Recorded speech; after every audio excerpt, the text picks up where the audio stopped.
saking banyaknya orang yang melakukan perselingkuhan hari ini, itu karena apa? Karena menganggap dosa selingkuh itu biasa. Makan babi, dosa besar apa tidak? Kenapa tidak ada yang makan babi? Padahal dagingnya enak. Kenapa mereka tak makan? Dosanya tidak besar-besar amat gitu. Kata mereka begitu. Coba bayangkan Pak. Tapi mengapa mereka tidak mau makan? Takut mereka. Kenapa dengan zina mereka tak takut? Ada kenikmatan Pak Ustaz. Itu masalahnya. Sekarang ini lagi tren Bapak Ibu. Di mana-mana isi berita di televisi itu perselingkuhan. Di mana-mana di televisi isinya seperti apa yang dikatakan Nabi dulu dalam hadisnya. Kata Nabi kelak di akhir zaman tuh banyak orang-orang berzinah di jalan. Maksud berzinah di jalan tuh saking banyaknya orang yang berzinah.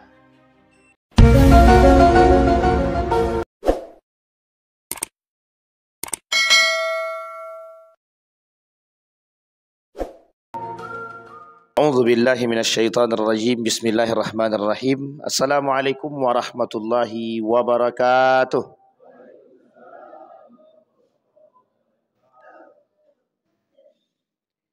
Alhamdulillahi rabbil alamin.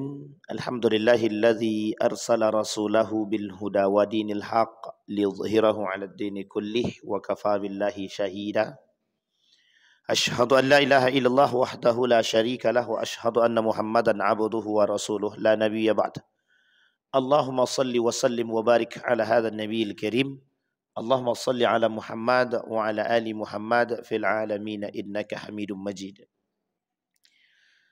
Ya ayuhan nasu attaqu rabbakumul ladzi khalaqakum min nafsin wahidah wa khalaqa minha zawjaha wa batha minhuma rijalan katsiran wa nisaa'a wattaqullaha alladzi tasaaluna bihi wal arham innallaha kana 'alaikum raqiba. Wa qala Allah ta'ala ya ayyuhalladzina amanu taqullaha wa qulu qawlan sadida yuslih lakum a'malakum wa yaghfir lakum dhunubakum wa may yuti'illaha wa rasulahu faqad faza fawzan 'azima. Puji syukur kehadirat Allah dengan mengucapkan alhamdulillahirabbil alamin. Berselawat kepada Nabi dengan mengucapkan Allahumma salli ala Muhammad wa ala ali Muhammad fil alamin innaka Hamidum Majid. Bapak Ibu sekalian yang berbahagia, di subuh hari ini mudah-mudahan Allah melimpahkan rahmat dan karunia-Nya kepada kita semua. Allah menjadikan rumah tangga yang sakinah, mawaddah warahmah, anak-anak yang saleh dan salihah. InsyaAllah kita yang hadir semua istiqamah dalam kebaikan dan ketaatan, dan kita semua husnul khatimah. Amin ya rabbal alamin. Baik Bapak Ibu sekalian yang berbahagia, di subuh hari ini Bapak Ibu, judul kita sederhana. Judulnya penolakan kebenaran. Judulnya adalah penolakan kebenaran. Bisa dipahami Bapak Ibu? Judulnya penolakan kebenaran. Jadi Bapak Ibu sekalian yang berbahagia, merujuk kepada pemahaman ini Bapak Ibu, Allah berkata di dalam Al-Quran, kata Allah di dalam Al-Quran dalam surat Al-A'raf ayat 12 surat ke-7, kata Allah, qala ma mana'aka alla tasjuda idh amartuka qala ana khairun minhu khalaqtani min narin wa khalaqtahu min tin. Kata Allah di dalam Al-Quran, apakah yang menghalangimu untuk bersujud kepada Allah di waktu aku menyuruhmu? Iblis menjawab, saya lebih baik daripadanya, karena saya diciptakan dari api, sementara dia diciptakan dari tin. Tin itu ada yang bilang itu tanah, ada yang bilang itu saripati. Kalau saripati itu dapatnya juga dari tanah. Tapi di situ kenapa Allah tak gunakan kalimat minal ard gitu? Kenapa Allah gunakan tin? Ini pemilihan kata yang tidak sembarangan. Ini disebut dengan balaghah ataupun majaz atau spesial. Gharibul kalimah. Nah, dan itu dipelajari oleh para ulama terkhusus yang mempelajari ilmu Al-Quran, dan ini dikaji dalam Gharibul Kalimah fil Quran, dalam masalah kalimat-kalimat yang terdapat di dalam Al-Quran. Nah, dari ayat ini, itu sebenarnya ayat ini menunjukkan salah satu perintah yang Allah memerintahkan kepada seluruh makhluknya itu untuk bersujud kepada Adam alaihissalam. Tapi ada yang tak mau bersujud kepada Nabi Adam. Yang tak mau bersujud kepada Nabi Adam itu iblis. Makanya nanti Bapak Ibu, ada bahasa yang ilmiah sedikit gitu. Namanya diabolisme. Diabolisme ini di dalam keilmuan itu diartikan sebagai menolak kebenaran ilmu. Maka disebut dengan diabolis. Di dalam bahasa Yunani kuno, diabolis ini artinya iblis. Artinya apa? Iblis. Jadi sebenarnya orang-orang yang berpikiran seperti iblis. Nah, ini bahasanya guru saya. Kata guru saya dalam kitabnya Diabolisme, karangan Syamsuddin Arif. Dia berkata, oh, kalimat diabolis ini disematkan kepada para pemikir Yunani dulu. Dan diartikan dalam bahasa Yunani kuno, arti diabolis ini ternyata iblis. Nanti kita lihat kesamaan karakter dan kesamaan makna itu. Di dalam ayat yang lain, Allah berkata, wa qala Musa inni udtu bi rabbi wa rabbikum min kulli mutakabbirin la yu'minu biyaumil hisab. Kemudian dalam ayat yang lain, innahu la yuhibbul mustakbirin. Kata Allah di dalam Al-Quran, Musa berkata, inni udtu bi rabbi wa rabbikum. Ta'awuz. Berta'awuz. Aku berserah diri, menjaga diri, kemudian kepada Sang Pencipta, kepada Tuhanku. Min kulli mutakabbir, dari segala perbuatan kesombongan yang ada dalam diri. Ada orang-orang yamshi 'alal ardi mutahawin atau haunan. Kemudian la yu'minu biyaumil hisab. Salah satu bentuk kesombongan para orang-orang yang sombong itu, mereka tidak percaya kepada yaumul hisab, hari kebenaran. Di dalam ayat yang lain Allah juga berkata, di dalam surat Ar-Ra'd, dalam surat Ar-Ra'd itu kata Allah, afaman ya'lamu annama unzila ilaika min rabbik al-haq kaman huwa a'ma innama yatadhakkaru ulul albab. Dalam ayat ini justru berbeda. Disampaikan, adakah orang-orang yang mengetahui bahwasanya apa yang diturunkan kepadamu dari Tuhanmu itu semuanya benar.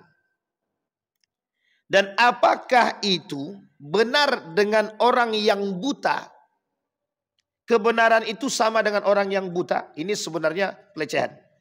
Hanyalah orang-orang yang berakal saja yang bisa mengambil pelajaran. Nah, Bapak Ibu sekalian yang berbahagia, ada 3 ayat yang kita bacakan pagi ini. Ayat yang pertama menunjukkan kesombongan, al-kibru.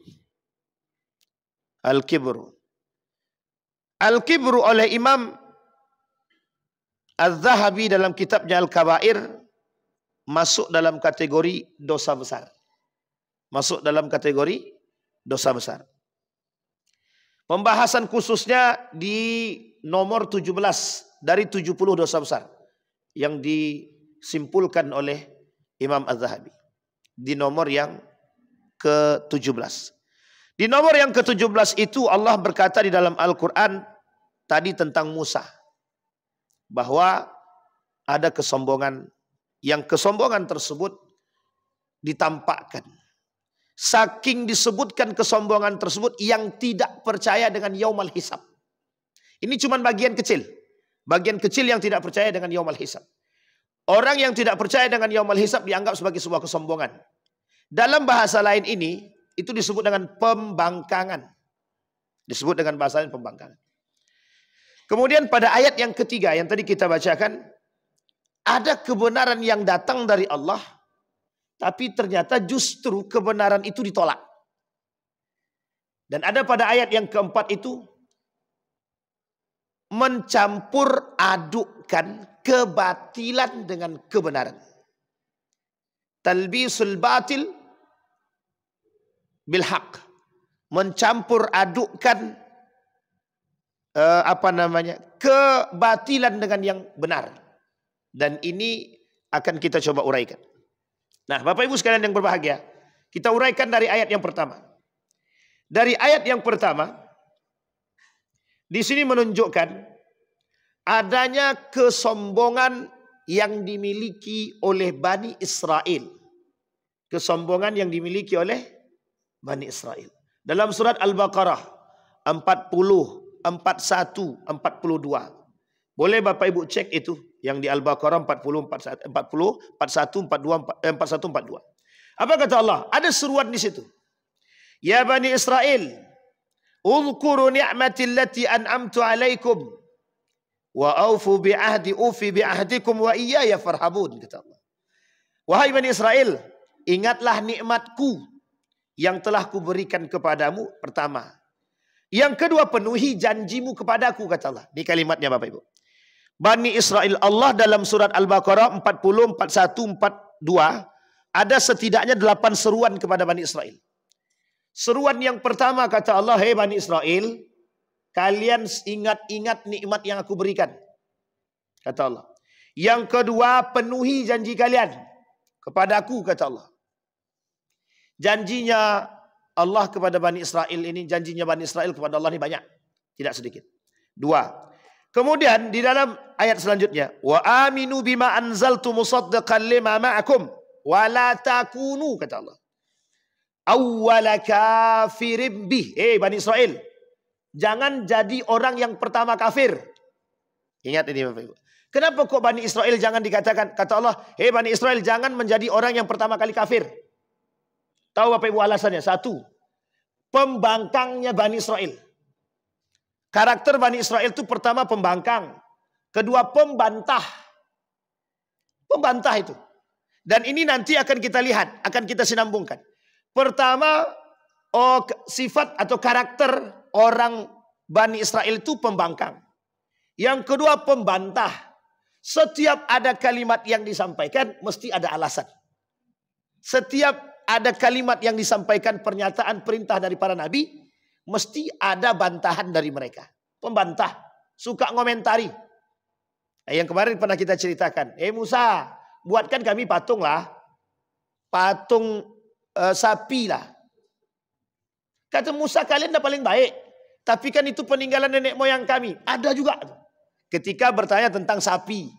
Dan Israel juga itu. Cerita dalam surat Al-Baqarah tentang sapi itu. Ditanya itu, sapi yang seperti apa? Warnanya seperti apa? Kulitnya bagaimana? Warnanya apa? Banyak kali pertanyaannya. Nah, ini Bani Israel. Jadi kalau ada yang banyak bertanya berarti jangan terlalu serius-serius betul. Pagi ini kalau kajian pemikiran itu tak boleh serius-serius. Nanti tak sampai bahaya. Nah, kemudian yang kata Allah dalam seruan ketiga itu, wala takunu awwala kafirin bih. Jangan jadi orang yang pertama kali kafir. Kenapa demikian? Karena yang paling banyak dapat nabi itu Bani Israel. Kurang apa nabinya? Mulai dari Nabi Ibrahim sampai Nabi Isa. Untuk dia aja semua nabi. Tapi kan membangkang terus itu.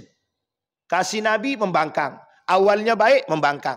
Kasih lagi nabi baik kemudian membangkang lagi. Kasih nabi lain kemudian yakhtalif lagi. Bertolak belakang lagi. Karakter seruan selanjutnya. Yang keempat. Wala tashtaru bi ayati samanan qalila. Jangan kalian jual agamaku, kata Allah, dengan harga yang murah. Ini sudah pernah kita sering bahas dulu. Kemudian kata Allah, seruan kelima itu, wa iyaya fattaqun. Bertakwalah kalian kepadaku, kata Allah. Yang kelima. Kemudian yang keenam, wala talbisu al-haqqa bil batil. Jangan kalian campur adukkan yang hak dan yang batil. Jangan campur adukkan kebenaran dengan yang batil. Kemudian kalimat selanjutnya, wa taktumul haqqa. Dan jangan kalian menyembunyikan kebenaran. Wa antum ta'lamun. Dan kalian mengetahui itu. Nah, Bapak Ibu sekalian yang berbahagia, apa kaitan dengan judul kita subuh hari ini?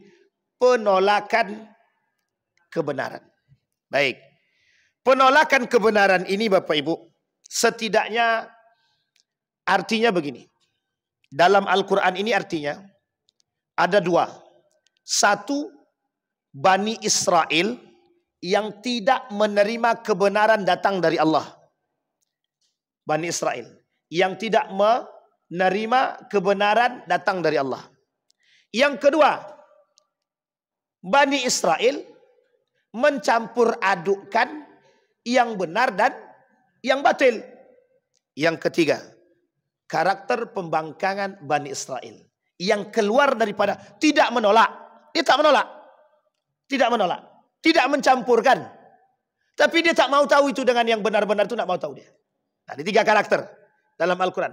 Satu, penolakan kebenaran tadi dimaknai tiga karakter dalam Al-Quran. Satu, memang menolak mentah-mentah. Membangkang, menolak mentah-mentah kebenaran dari Allah. Yang kedua, mencampur adukkan kebenaran tadi. Yang ketiga, apatis dengan kebenaran. Atau tak mau tahu dengan kebenaran. Dia tak keluar daripada Islam. Dia mengakui Tuhan itu berkuasa. Tapi dia tak mau melakukan itu. Nah, ini tiga karakter. Di dalam kasus liberalisme, sekulerisme, kasus-kasus seperti ini Bapak Ibu, mereka mengakui kebenaran. Tahu dia kebenaran itu. Tapi menolak kebenaran itu. Ditolaknya Pak kebenaran itu. Kenapa kok ditolaknya kebenaran itu? Tak sesuai dengan kepentingan. Tidak sesuai dengan kepentingan. Kita ambil contoh. Ada namanya Friedrich Nietzsche.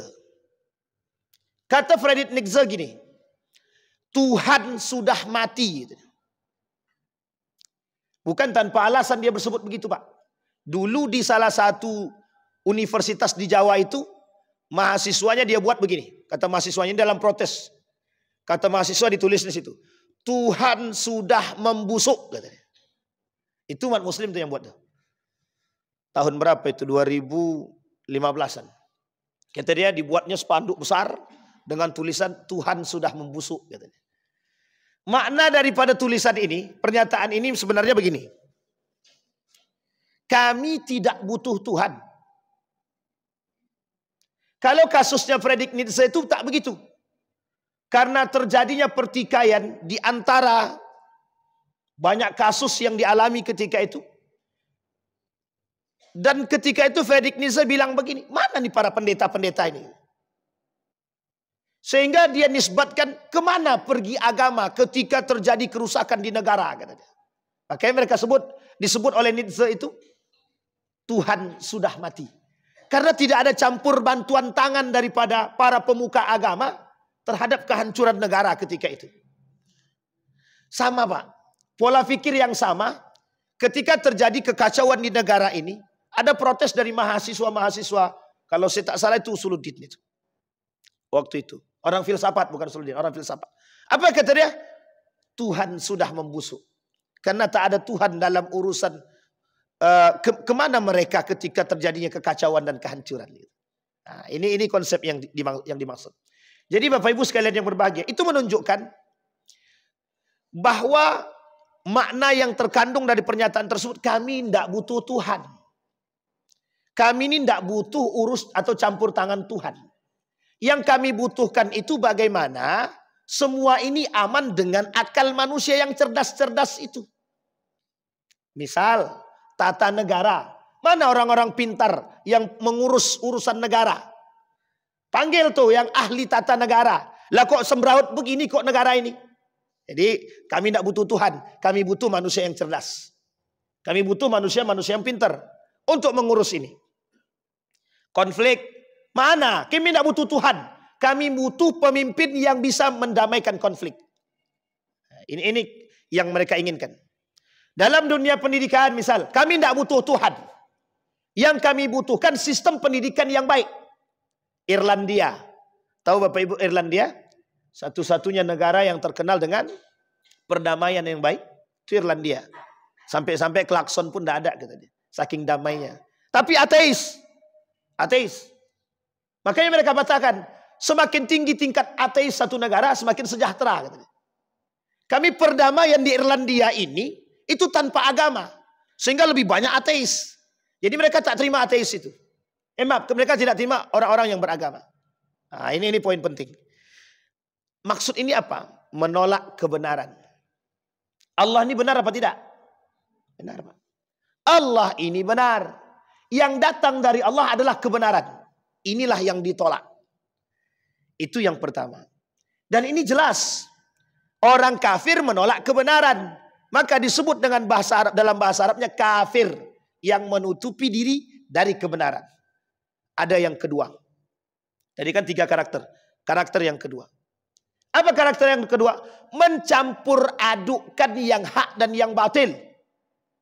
Mencampur adukkan yang hak dan batil. Dan yang mencampur adukkan yang hak dan batil inilah melalui jalur pemikiran. Inilah yang disebut dengan karakternya iblis. Ini yang disebut dengan karakternya iblis. Dan nomor 2 tadi. Apa maksudnya karakter iblis itu? Berpikir dengan akal bagaimana sesuatu yang tidak bisa diterima dengan akal itu tidak usah diterima kecuali yang bisa diterima oleh akal. Satu. Yang kedua, bagaimana membuat sesuatu yang kami tahu kebenaran itu, tapi kebenaran itu bukan untuk dilakukan, tapi untuk dicampurkan dengan yang batil-batil tadi. Ini bahasa teorinya. Kalau bahasa prakteknya begini. Mencampur adukkan yang haram dengan yang halal. Mencampur adukkan dengan yang salah dan yang betul. Nah, contohnya yang sudah pernah kita sampaikan. Kalau bahasa lainnya begini.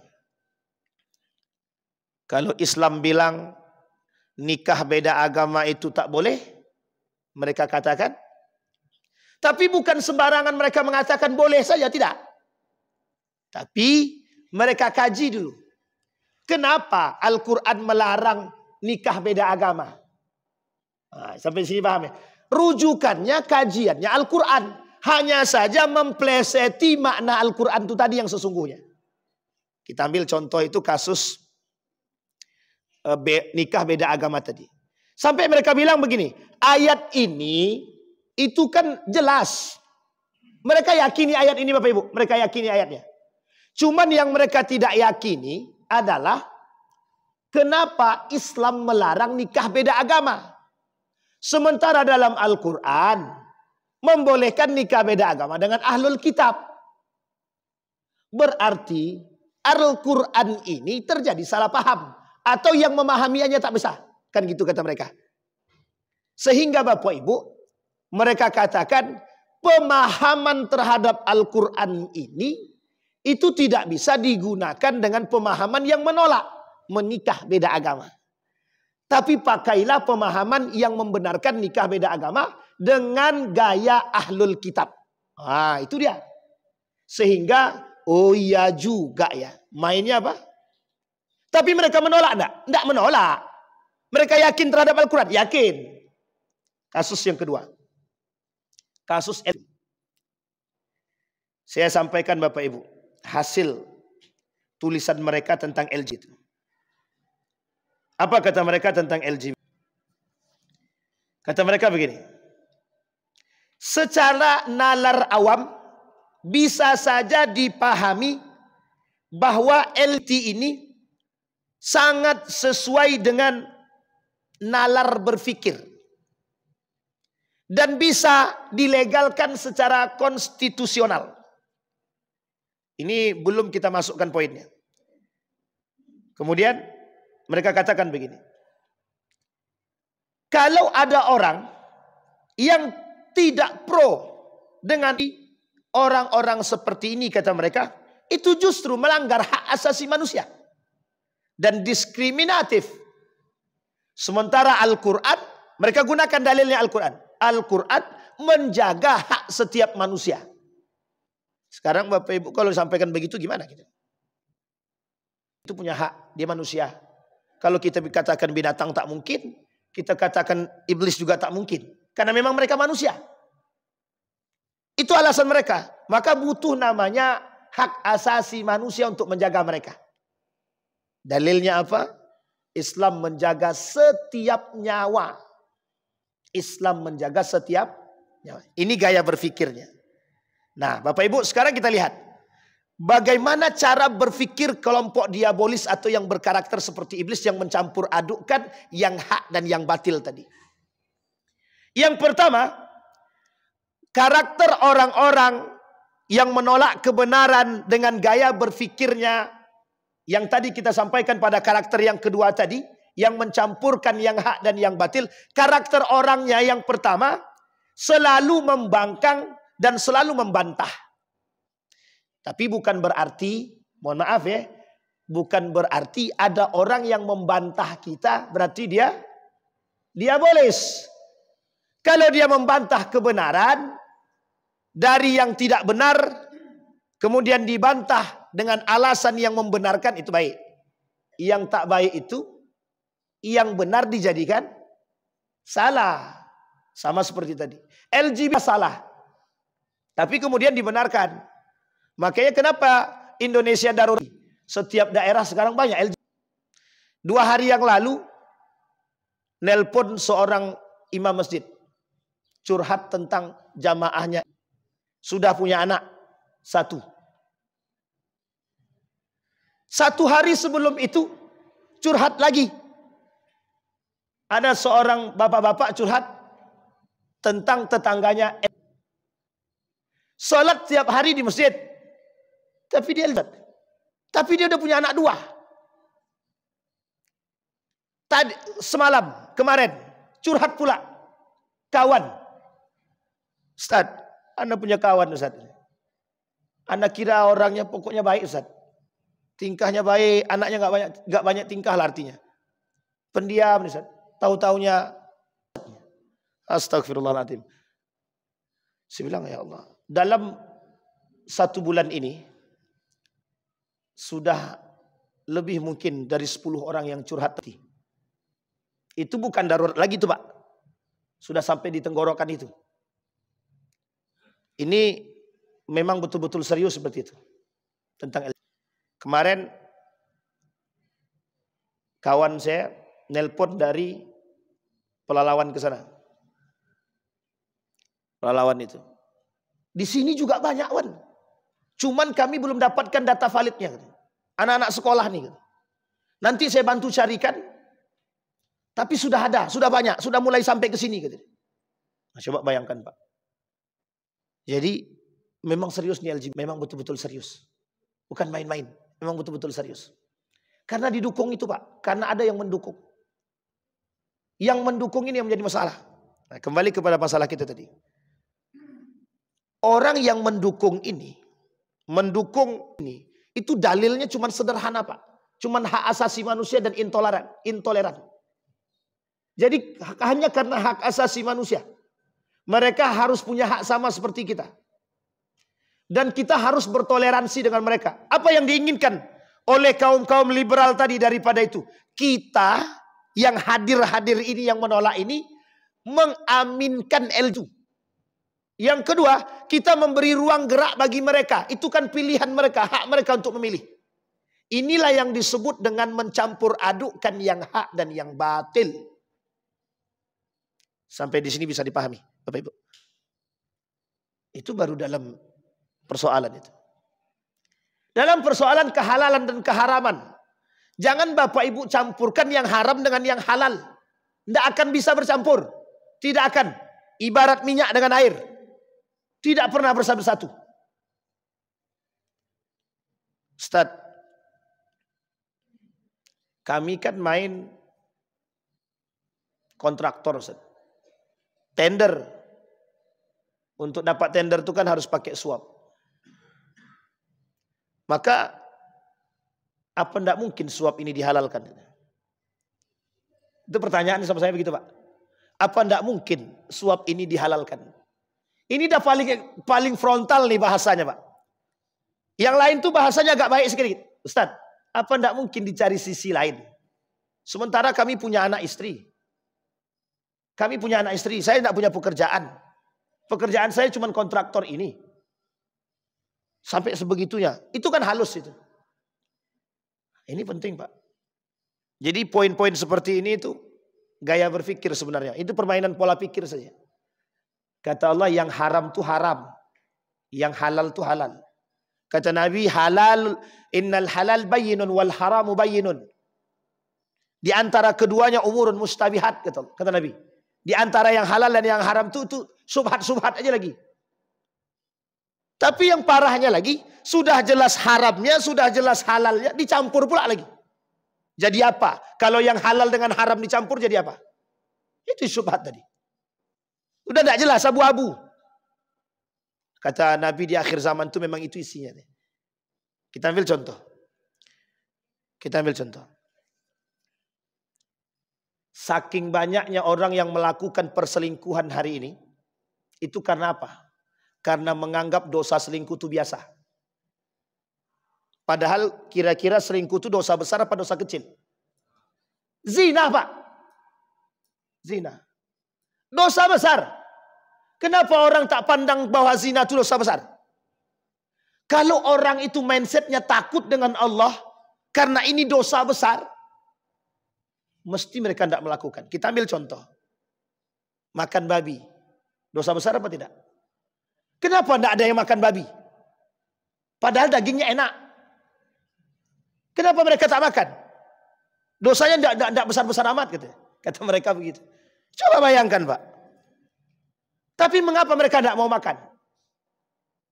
Takut mereka. Kenapa dengan zina mereka tak takut? Ada kenikmatan, Pak Ustaz. Itu masalahnya. Dan ini gaya berpikir, Pak. Gaya berpikir. Kenapa saya katakan gaya berpikir? Gara-gara tidak dipandang zina itu sebagai dosa besar, dan penyampaian terhadap orang yang melakukan zina itu tidak serius terhadap ancaman Allah, sehingga orang menganggap Islam itu memandang bahwa zina itu dosa biasa. Pola pikir. Muncul kelompok liberal tadi dengan gaya berpikir yang sama. Kata mereka, ntar ente tobat aja selesai.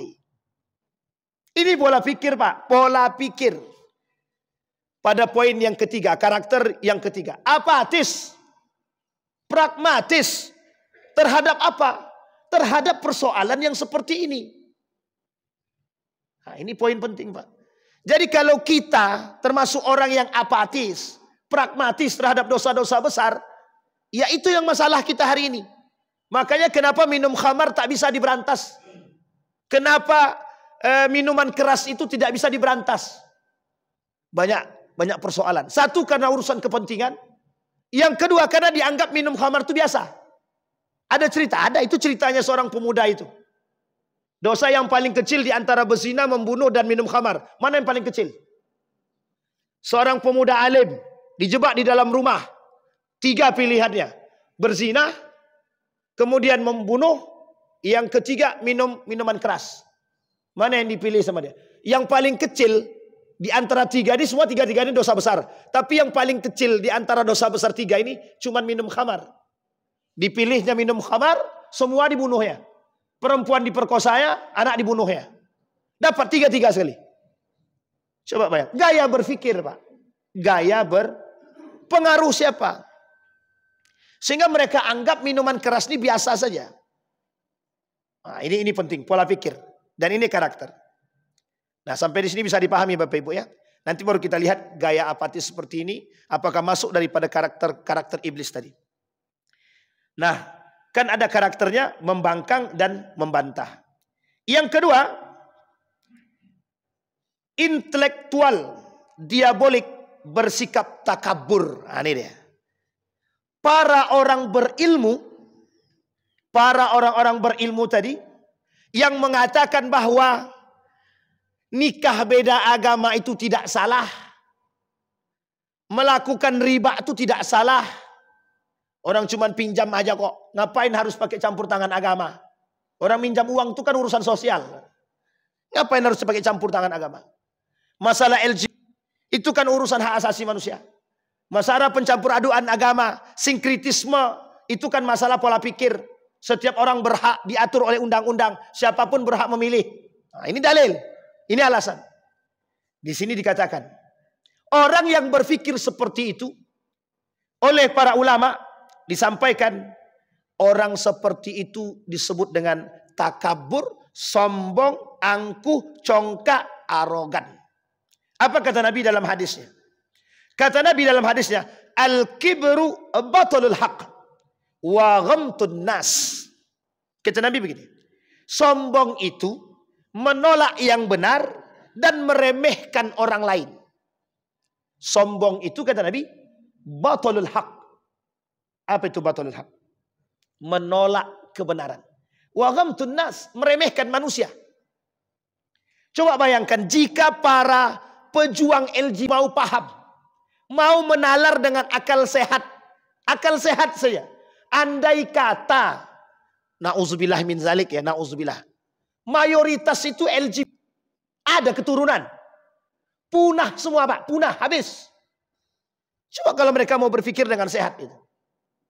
Yang kedua, dan ini kasus Pak, dokter bercerita langsung, dokter, kami Ustadz sudah berkali-kali mengobati pasien rata-rata punya penyakit akut. Coba bayangkan Pak, punya penyakit akut. Dan ini kan penyakit Pak, kok masih bisa dibela? Kan kami hanya membela haknya saja Pak Ustadz. Membela hak itu yang benar, bukan yang salah. Dan ini penting untuk dipahami. Nah, maka Bapak Ibu sekalian yang berbahagia, kata Nabi, nah kaitan itu dengan karakternya Bani Israel. Karakter Bani Israel itu pembangkang, pembantah, menolak kebenaran, sombong, angkuh. Itu adalah karakter daripada Bani Israel. Apa kata Bani Israel? Ngapain kami menyembah kepada Muhammad? Ngapain kami mengakui Muhammad Nabi? Uang Muhammad itu bukan dari golongan kami kok. Yang berhak jadi Nabi itu dari golongan kami. Selama ini Nabi itu dari kami. Sombong apa tak sombong? Kurang sombong apa? Kurang angkuh apa Bani Israel? Tapi uniknya, setiap didatangkan Nabi, baik, membangkang, membantah, keluar lagi. Nah, begitu terus menerus. Begitu terus menerus Bani Israel. Nah, Bapak Ibu sekalian yang berbahagia, sama ketika Musa, begitu juga. Makanya kata Syamsuddin Az-Zahabi, itu adalah dosa besar. Namanya al-kibru. Kenapa al-kibru ini masuk dalam kategori dosa besar? Kesombongan Pak, kesombongan. Orang yang menolak kebenaran dan dia tahu kebenaran itu, tadi kita sampaikan di awal, ada orang yang menolak kebenaran, ada yang mencampur adukkan kebenaran, ada yang apatis dengan yang salah tadi. Orang yang mencampur adukkan atau menolak kebenaran, orang yang selingkuh misalkan. Orang selingkuh itu kira-kira tahu enggak kalau selingkuh itu dosa? Tahu apa tidak? Berarti menolak kebenaran. Tahu kalau selingkuh itu dosa, tapi kenapa dilakukan? Bayangkan Bapak Ibu. Sekarang ini lagi tren Bapak Ibu. Di mana-mana isi berita di televisi itu perselingkuhan. Di mana-mana di televisi isinya seperti apa yang dikatakan Nabi dulu dalam hadisnya. Kata Nabi, kelak di akhir zaman tuh banyak orang-orang berzinah di jalan. Maksud berzinah di jalan tuh saking banyaknya orang yang berzinah. Saking banyaknya orang yang berzinah. Ini unik Pak. Makanya bagusnya begini Pak. Kalau orang berzinah tuh bagusnya dirajam betulan. Dirajam, dicambuk atau dilempar batu. Atau diasingkan. Ditaruh di tempat terpencil sana. Ada hutan, agak-agak gimana sedikit hutan tuh, masukkan dia di situ. Tidak akan berzinah lagi dia tuh. Diasingkan. Yang satu kemana, yang satu taruh di mana. Mohon maaf Bapak Ibu. Itu karena apa? Karena menganggap remeh hukum agama. Karena menganggap remeh hukum agama, itu dianggap biasa, itu zina. Kemarin sudah kita sampaikan di hari Ahad kemarin persoalan ini. Sampai-sampai ingin dibuat aturan bahwa yang suka sama suka, kalau dia berhubungan badan tidak zina, kalau perkosa baru zina. Kalau sempat itu kemarin deal habis kita. Untung tidak deal. Cuman uniknya sekarang kita butuh nih hotel-hotel ini masuk hotel pakai syarat. Syaratnya buku nikah. Itu penting tuh. Ini saya berharap betul nih. Pak Iwan ya, tolong disampaikan tuh Pak Iwan. Berharap kita kepada pimpinan-pimpinan itu memberikan batasan kepada para hotel-hotel itu. Setiap ada yang masuk laki-laki perempuan ke hotel, tunjukkan buku nikah. Tidak ada yang ngisi hotel itu lagi Ustaz. Mohon maaf Bapak Ibu. Perselingkuhan di mana mereka lakukan? Di kos, di hotel, di rumah. Coba, apa maksudnya itu apa gitu? Dan mengapa seperti ini? Itu sudah sunnatullah Pak Ustaz. Memang sudah begitu kata Nabi dalam hadisnya. Betul, memang sudah begitu. Tapi kita ini, jihad kita ini mana? Yang kita punya semangat untuk an-nahyu anil munkar itu mana? Ini kan persoalan. Persoalan saking sedikitnya orang yang perhatian terhadap kemungkaran. Kalau semua orang ini perhatian dengan kemungkaran, tidak ada orang mau berlaku berzina tuh Pak. Takut orang. Digerebek satu kampung. Ini yang gerebek cuma suaminya ayah. Coba satu kampung yang gerebek, diusir sekalian. Selesai itu Pak. Setiap kampung punya sistem seperti itu. Setiap yang ketahuan berzina langsung diusir. Pindah ke tempat lain, berzina lagi, diusir lagi. Itu kerjaannya nomaden aja itu. Pindah-pindah terus. Sampai di sini bisa dipahami Bapak Ibu. Gaya berpikirnya. Nah Bapak Ibu sekalian yang berbahagia. Itu disebut dengan kesombongan. Nah yang ketiga Bapak Ibu. Tadi yang pertama, yang kedua sudah. Yang ketiga. Mengaburkan dan menyembunyikan kebenaran. Ini tiga ini. Yang pertama membangkang, membantah. Yang kedua tadi, mereka angkuh, sombong, takabur, arogan, congkak. Yang ketiga ini mengaburkan dan menyembunyikan kebenaran. Ini disebut dengan diabolisme berpikir. Diabolisme berpikir itu adalah gaya berpikirnya iblis. Lebih tepat bahasa sederhananya, gaya berpikirnya iblis. Sekarang kita lihat Bapak Ibu. Ketiga gaya berpikir ini, Bapak Ibu lihat di tengah masyarakat. Di tengah masyarakat. Kalau dalam urusan keseharian, kita mungkin nampak pada nomor yang ketiga. Mengaburkan dan menyembunyikan kebenaran. Karena ada kepentingan. Karena ada kepentingan, kebenaran tertutupi. Tertutupi. Karena ada pembenaran. Ingat kalimat selanjutnya. Pembenaran. Yang benar itu harus ditutupi. Yang salah yang dibenarkan. Maksudnya bagaimana? Membenarkan yang sah. Makanya pembenaran. Pembenaran. Kasusnya banyak. Banyak itu tadi yang kita sampaikan itu kasusnya semua. Nah Bapak Ibu sekalian yang berbahagia. Mengapa ini terjadi? Mengapa gaya pikir seperti ini nampak di tengah kita? Karena Bapak Ibu sekalian yang berbahagia. Ketika iblis. Ini kita lihatin Bapak Ibu. Kira-kira iblis mengakui Allah enggak? Iblis itu mengakui Allah apa tidak? Sekarang pertanyaannya, apa yang dilakukan iblis? Membangkang. Dia tahu Allah. Dia mengakui keberadaan Allah dan kebenaran Allah itu diakui. Kami mengakui bahwa Allah itu Tuhan kami. Cuman dia tetap minta untuk menghasut anak Bani Adam. Apa tujuannya? Menyelewengkan anak Bani Adam ini dari kebenaran.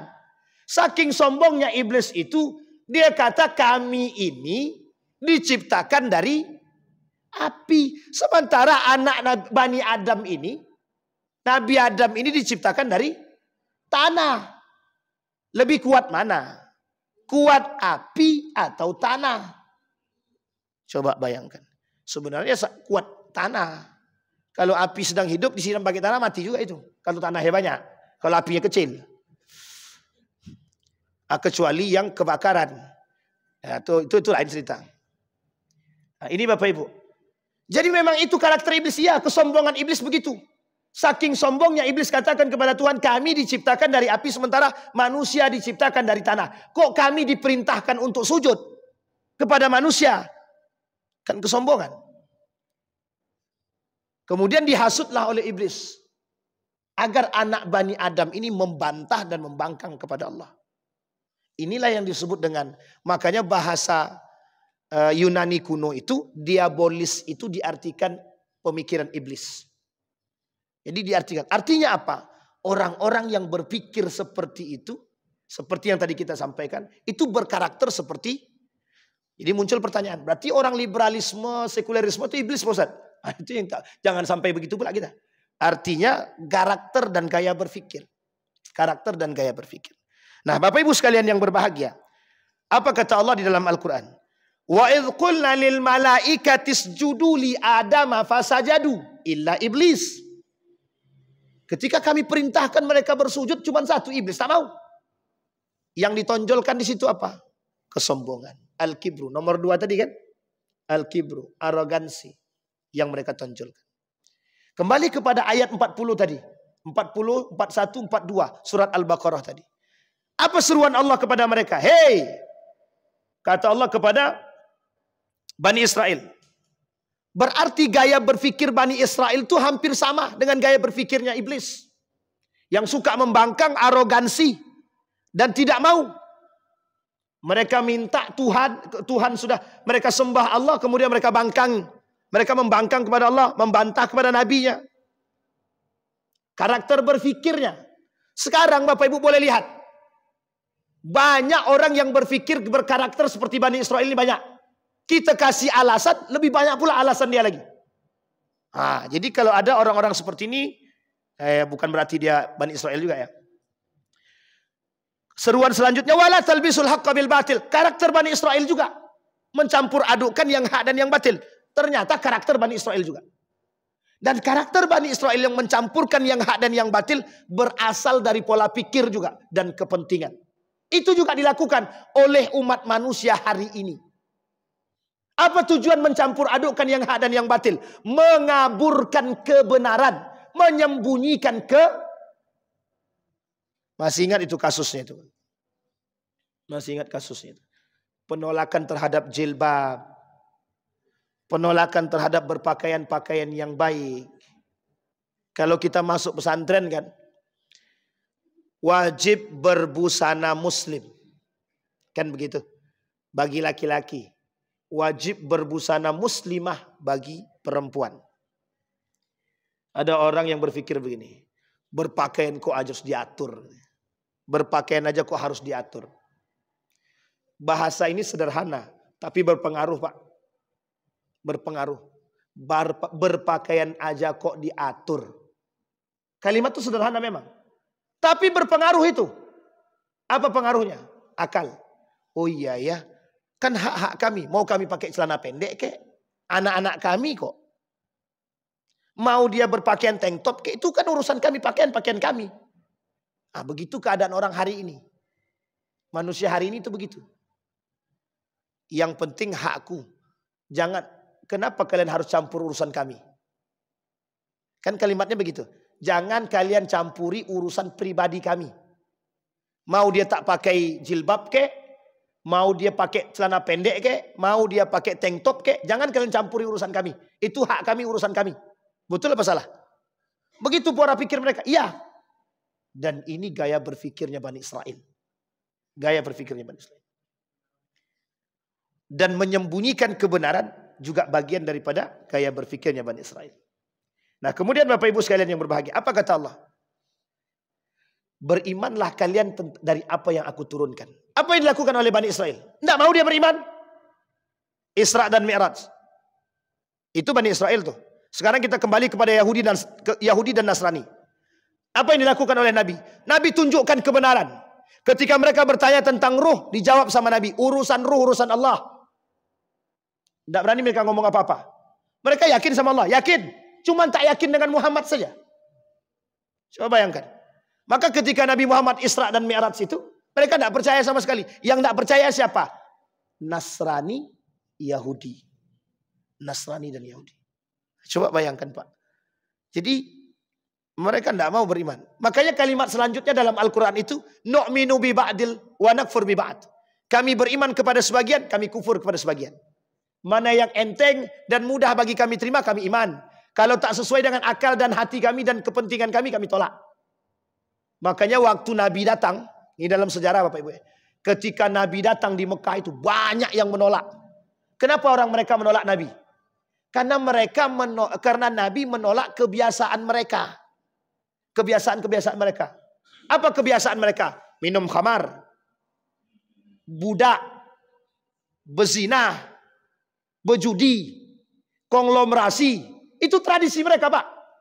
Yang kaya harus kaya. Coba lihat rasismenya itu tinggi. Tinggi. Kau budak. Sampai kapanpun budak tidak akan pernah bisa setara dengan kami. Datang Nabi. Disamakan tuh derajatnya. Yang kaya dan ini. Apa kata mereka? Mana bisa begitu? Yang kaya ya kaya. Yang miskin ya miskin. Kan miskin karena ulah mereka. Kaya kan kami kerja. Gaya berpikir korun juga. Sampai di sini paham Bapak Ibu ya? Ini gaya berpikir. Nah inilah kemudian kata Allah, wa aminu bima anzaltu musaddiqan lima ma'akum wa la takunu awwala kafirin bih, kata Allah kepada Bani Israel. Saking sayangnya Allah kepada Bani Israel itu, diserukan terus menerus kepada Bani Israel. Nah Bapak Ibu, kita bukan Bani Israel. Tapi mengapa manusia hari ini meniru karakter-karakter Bani Israel? Kalau dulu Nabi berhadapan Bani Israel, Yahudi, Nasrani. Kalau sekarang tidak. Nabi berhadapan 4 sekaligus. Yahudi, ya bagian daripada Bani Israel juga. Kemudian Kristiani. Itu tersebut Bang. Yang keempat, kaum munafik itu sendiri. Kaum munafik. Karena munafik itu dari kita. Orang Nasrani, orang Yahudi, tidak punya tangan. Kalau dia masuk ke kita agak sulit. Maka dicarilah orang-orang yang bisa membantu. Nah orang-orang yang bisa membantu inilah yang disebut dengan munafik. Maka Allah sebut di dalam Al-Quran juga. Kata Allah di dalam Al-Quran tadi, seruan kepada Bani Israel itu juga Allah serukan kepada manusia-manusia umat muslim itu. Wala tashtaru bi ayati tsamanan qalila. Jangan kalian perjualbelikan agamaku demi kepentingan. Jangan kalian jual agamaku demi sesuatu. Jangan kalian jadikan agamaku untuk mencari kepentingan. Jangan kalian jadikan agamaku untuk menikmati dunia atau mencari dunia. Dan inilah yang dilakukan oleh kaum-kaum liberalisme, sekulerisme untuk mendapatkan dunia tadi. Dan inilah yang disebut dengan penolakan kebenaran. Dan orang-orang seperti ini Bapak Ibu sedang berada di tengah-tengah kita hari ini. Karakternya dulu 1400 tahun yang lalu, baginda Nabi Muhammad SAW, sampai hari ini tetap eksis. Dan sampai hari kiamat akan selalu eksis. Artinya apa? Kalau kita sadar akan eksistensi mereka, kita yang harus bertahan dengan sikap kita. Pilih mana? Pilih Amerika atau Palestina? Kata Ustadz Mustafa Umar. Pilih mana? Berjuang dengan yang sedikit tentang kebenaran atau bersama dengan kekuasaan yang justru keluar daripada nalar agama. Mudah-mudahan ada manfaatnya bagi kita semua Bapak Ibu. Mudah-mudahan bisa menjadi pencerahan bagi kita. Ada pertanyaan Bapak Ibu? Mesti tidak ada. Ada pertanyaan Bapak Ibu? Nah, tidak ada. Alhamdulillah. Memang berat-berat tuh Ustaz. Iya. Mudah-mudahan dari yang berat jadi ringan. Dari yang ringan bisa kita amalkan. Dan ingat Bapak Ibu, disampaikan ini untuk tujuan kita menjaga rumah tangga dan keluarga, itu yang paling penting. Kata beliau, ibda min nafsik, mulai dari keluarga, mulai dari diri sendiri, agar kita terjaga dari pola pikir seperti ini, karakter-karakter seperti ini, kesombongan seperti ini. Jangan pula kita yang berpikir seperti Bani Israel. Biar tidak dipanggil Bani Israel. Kita berdoa kepada Allah. A'udzubillahi minasyaitonirrajim. Bismillahirrahmanirrahim. Alhamdulillahirabbil alamin. Hamdas syakirin, hamdan naimin. Hamda yuwafi ni'amahu wa yukafi'u mazidah. Ya Rabbana lakal hamdu kama yanbaghi li jalali wajhikal karim wa azim sultanik. اللهم صل على محمد وعلى آل محمد في العالمين إنك حميد مجيد. يا حي يا قيوم يا فتاح يا عليم يا عزيز يا غفار يا رب العالمين. اللهم فقهنا في الدين وعلمنا التأويل. اللهم اجعل تجمعنا تجمعا مرحومة واجعل تفرقنا من بعده تفرقا معصوما. اللهم اغفر لهم وارحمهم وعافهم واعف عنهم وأكرم نزولهم ووسع مدخلهم واجعل الجنة مثواهم. اللهم انصر من نصر الدين واخذل من خذل المسلمين. اللهم انصر إخواننا المجاهدين في فلسطين وفي غزة وفي كل مكان. اللهم دمر اليهود. اللهم أهلك الكفرة والمبتدعة والمشركين أعداءك أعداء الدين. اللهم اجعل تجمعنا تجمعا مرحومة واجعل تفرقنا من بعده تفرقا معصوما. اللهم اغفر لنا ذنوبنا وذنوب والدينا وارحمهما كما ربيانا صغارا. اللهم اختمنا بحسن الخاتمة ولا تختمنا إلا بحسن الخاتمة. ربنا آتنا في الدنيا حسنة وفي الآخرة حسنة وقنا عذاب النار. والحمد لله رب العالمين. السلام عليكم ورحمة الله وبركاته.